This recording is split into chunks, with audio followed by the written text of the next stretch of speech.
Fire in Franklin. Teamwork helps save lives when fire races through an apartment building packed with people. And coming to Cincinnati, the president arrives in town in just a few hours. What you need to know about the crowds and the impact of his visit.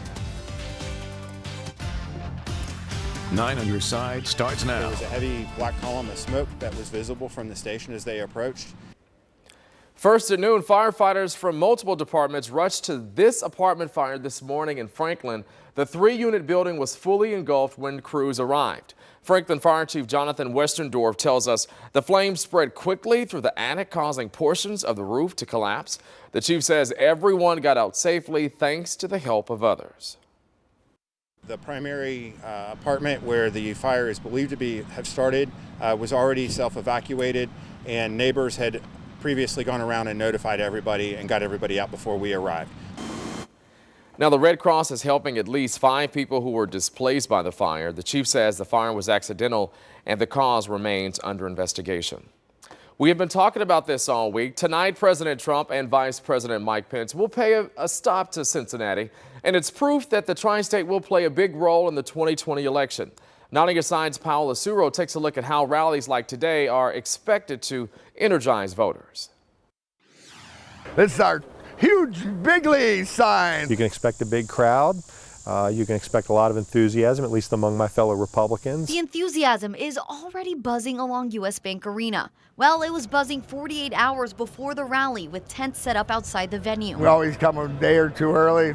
This time we came extra early because it's a big venue. In fact, U.S. Bank Arena has a listed capacity of 17,090. For perspective, a sold-out Cyclones game is 16,529, but that doesn't include the floor space, which will be used at today's rally. It's a little unusual to have both the president and the vice president. I think that speaks to the importance of Ohio and the electoral map. Chairman of the Hamilton County GOP, Alex Triantafilou, says he expects President Trump to talk about the economy and jobs. Every Trump rally is a little bit different, so it's going to be really interesting now the Democrat debates have started up, the second rounds. And while this rally has an impact on those coming from all around the nation, the rally also has a direct impact right here at home. One effect it has people getting involved. So what we're telling people right now is we're in the voter registration phase.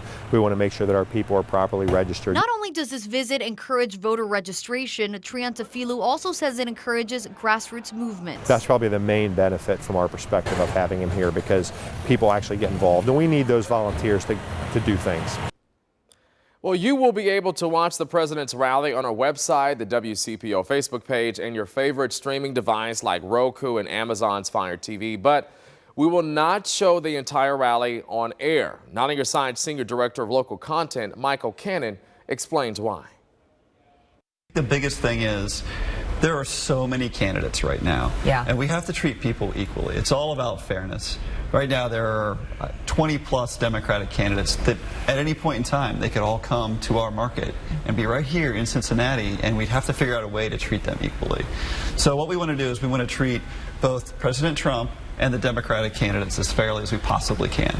So what we're going to do is use all the tools available to us to get the information out to our audience so that they can watch the entire speech if they want, but not at the same time constantly be interrupting our programming that's live on TV.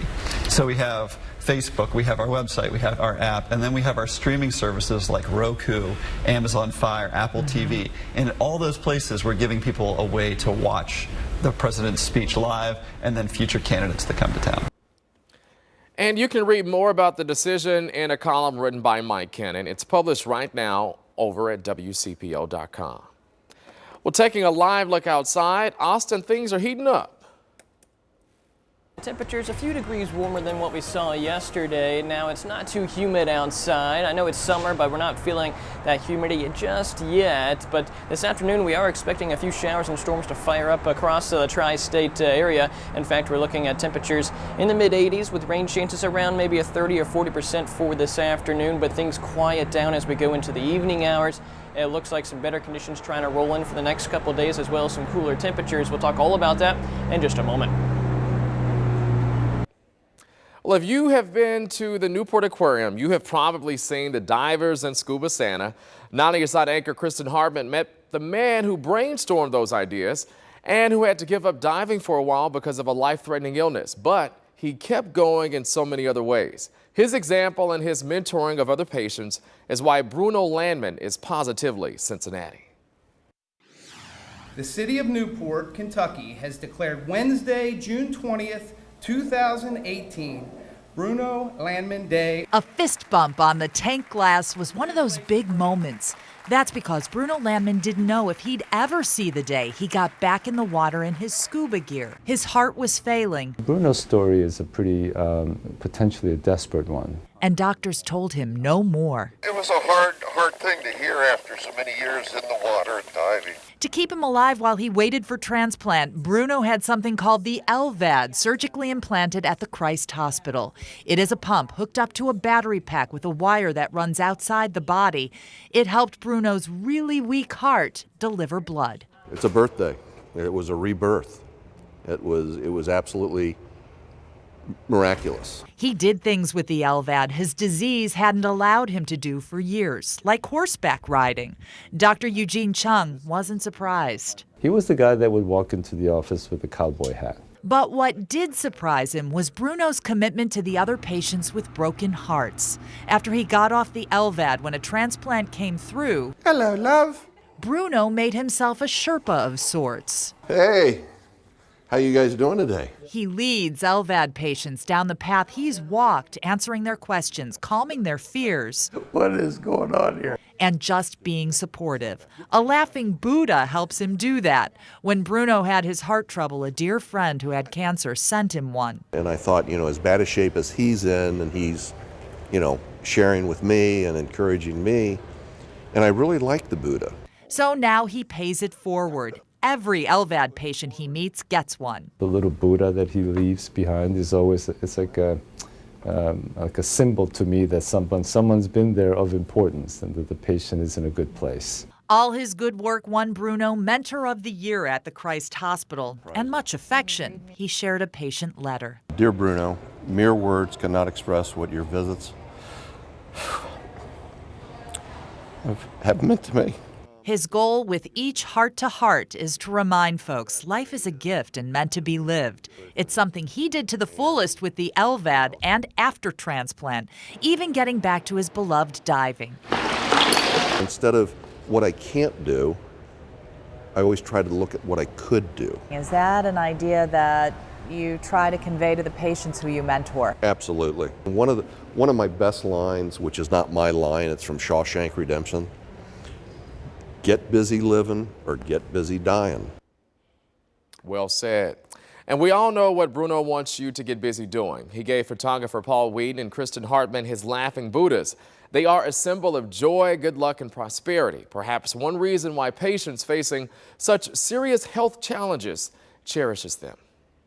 Still to come, shooting aftermath. We've learned much more about the man whom police say they had to shoot and why he was already known to police before yesterday. And blame Bigfoot? Why the mythical creature is being credited with causing a shooting at a Kentucky park. 3 teens are hospitalized following a chase and crash this morning at Mountain Lookout. An Ohio State trooper monitoring traffic on Beachmont Avenue says he clocked the minivan going 85 miles per hour. Well, after a short chase, the trooper caught up with the vehicle just as it hit a pole at Linwood and Salisbury Drive. All of the teens were hospitalized and they are expected to recover. Also overnight, a man is hurt when shots are fired in West Price Hill. Police say the victim was shot in the shoulder on Glenway Avenue. He should be okay. Police tell us 2 people actually took off from the scene. And we are learning more about an officer-involved shooting in Westwood yesterday. That suspect who was shot now remains in critical condition. Police have identified him as Robert Schneider, the suspect in at least 4 recent robberies around the tri-state. That's a photo of him. We're told the most recent was a Green Township gas station, and that is what started everything yesterday. Investigators say he refused to stop and led police on a chase before he was shot near work in Epworth as witnesses ran for cover. It was scary to know that somebody's actually trying to get in here, and then after I knew that he had the gun, what was he going to do after he got in here? According to police, the suspect was shot 3 times. So listen to this. Federal authorities have joined the investigation into a shooting at a Kentucky National Park blamed on Bigfoot. Yes, Bigfoot. Here's what we know. This happened at Mammoth Cave National Park in Cave City. A couple claims they woke up in the middle of the night at the park when someone shined light into their tent. The man told the couple something destroyed his campsite and he was going to investigate. Well, the couple says they heard a gunshot minutes later, and the man told them he saw a Bigfoot come out of the woods, so he just had to open fire. Still to come, robbery mistake. The error police say a Cleveland man made while trying to steal money from a bank, and who noticed it first? And deadly explosion. What investigators say they know this hour about the huge explosion that led to the evacuation of an entire Kentucky community. You're watching 9 on your side at noon. Well, it's the 1st of August, and we're looking at some very seasonal weather, at least for this time of the year. The average for this time of the year, right around 86 degrees. That's the yellow line. And over the next few days, we're kind of flirting with that point, but some warmth is returning as we go into the weekend. And we'll talk about that in just a second. Austin, thank you. A big oversight from an accused bank robber puts an Ohio man on the FBI's radar. So police say the man walked into a bank on the city's east side without a mask to hide his face. He passed a note to the teller demanding money. But when the teller looked closely, she noticed the suspect wrote his demands on the back of a document from the Ohio Bureau of Motor Vehicles, complete with his full name, and it even had his address. We've had individuals drop things on the way out the door that they didn't intend to, obviously. When you present a note that has your name already on it and address, it helps law enforcement tremendously. Wow. The FBI says the teller even called the suspect by name during the robbery after she spotted it. Still, that suspect remains on the run right now.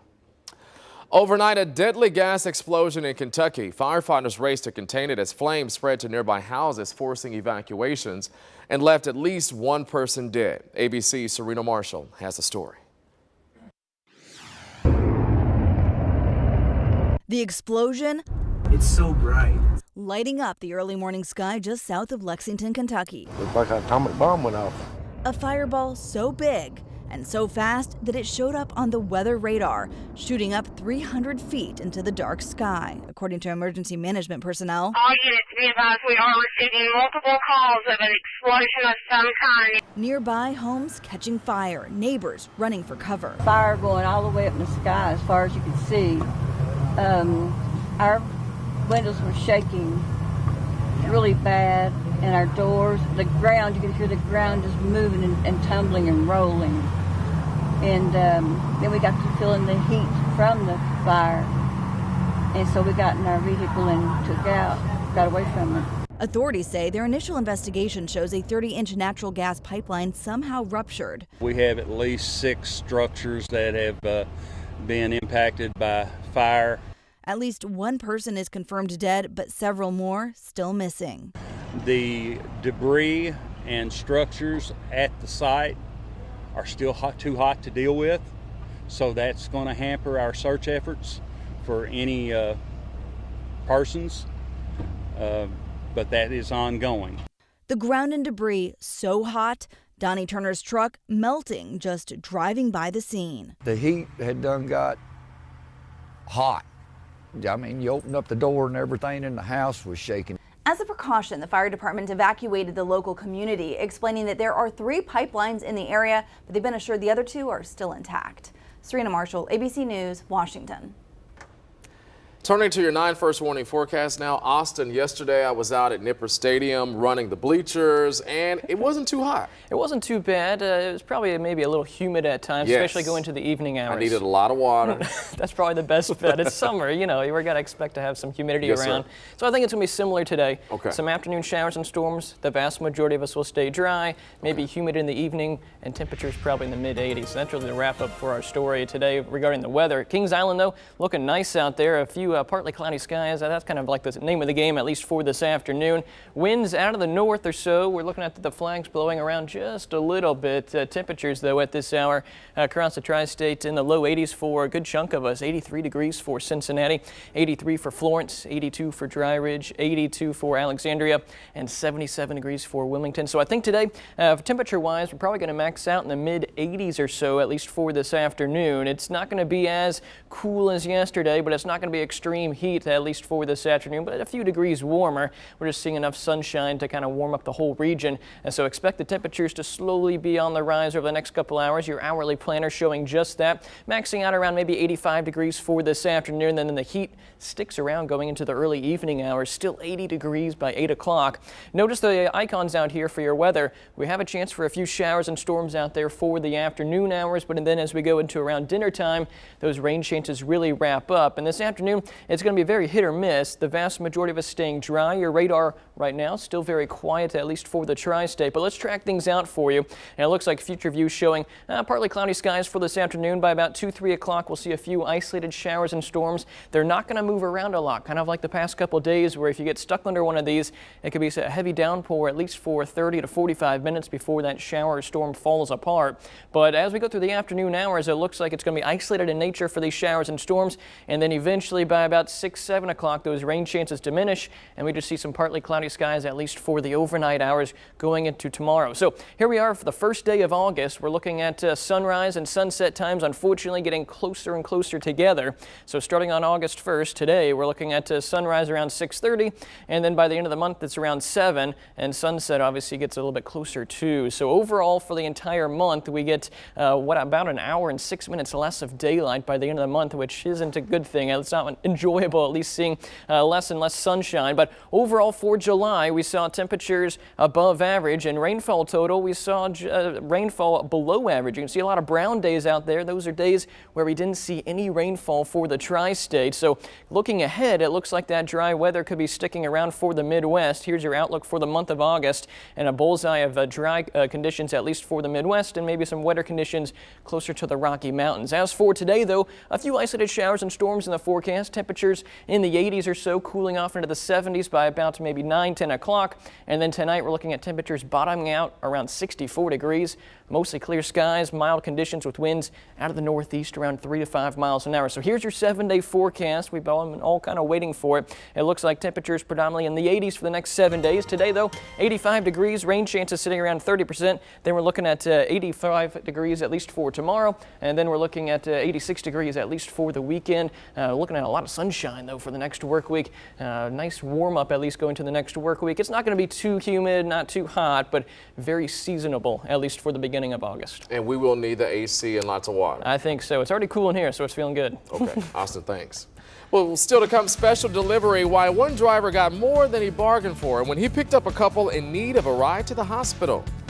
And pizza problems. See the video of what one man says happened all because of food and why it is sending him straight to jail.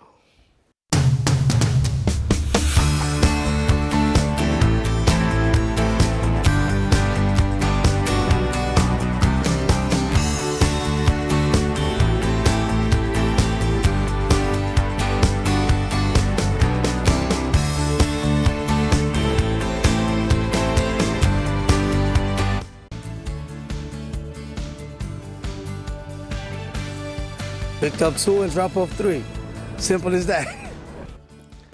Well, have you heard about this yet? A delivery driver helped in a big way. The couple called for a ride to the hospital in early July, but before they could make it to the front door, the woman went into labor. Luis Leonardo found himself acting as both driver and Lamaze coach. I thought she was playing in the beginning. And when she screamed out, the head is on my hand, I'm like, oh, she's serious in the situation. Well, the driver says after things calmed down, the couple even paid to have his car cleaned. He plans to meet up with them and their daughter named Naomi later this summer. So listen to this one. A Michigan man is going to jail for 20 days for slapping a Little Caesars manager all over pizza toppings. The woman says it started when the man called to complain about his pizza. He told management it had Italian seasoning on it instead of Parmesan, even after being told he could get a new pizza for free of charge or he could get his money back. He was so mad, surveillance video shows him walk into the store and just slap the manager. I've been doing this for 12 years, and not a day in my life have I ever had a customer lash out at me that bad. You see the violence that was used against this manager, a female manager, that was trying to make this right, and then he strikes her across the face. It's really beyond comprehension. Ooh, that video is hard to watch. While fellow employees helped after the attack, a customer got the suspect's license plate. He will be charged with assault and battery. Still to come, Franklin fire. People are forced to safety when an apartment building catches fire. What investigators think they know about how it started. It's Thursday and you're watching 9 on Your Side at noon.